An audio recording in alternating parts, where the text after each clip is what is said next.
உப்பிட்டவரை உள்ளளவும் நினை என்பதுதான் நமது பழமொழி. ஆனால் முற்கால சீன பிரபுக்கள் இந்த உப்பினை தற்கொலைக்கு பயன்படுத்தியுள்ளனர் என்றால் நம்புவீர்களா?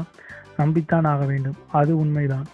1 கிலோ உடல் எடைக்கு 1 கிராம் உப்பு என்ற வகையில் எடுத்துக்கொள்வதும் கூட ஒருவனை இறப்பதற்காக படுக்கையில் தள்ளிவிடும் அபாயம் வாய்ந்தது. இந்த முறையை பயன்படுத்தி தான் சீன நாட்டு பிரபுக்கள் சடங்குகள் சம்பந்தமான தற்கொலையை செய்துள்ளனர். அதாவது 1 பவுண்ட் அளவுள்ள உப்பு நமது உயிரினை பறிக்கும் அளவுக்கு சக்தி வாய்ந்தது.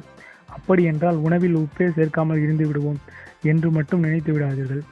உப்பு அளவு உடலில் குறைந்தாலும் பிரச்சனைதான். உப்பு சத்தினை குறைப்பதற்காக ஒரு சிலர் தண்ணீர் அதிகம் குடிப்பதை பார்த்திருப்போம். அதற்கான காரணம் அந்த தண்ணீர் உடலில் உள்ள உப்புக்களை வெளியேற்றிவிடும்.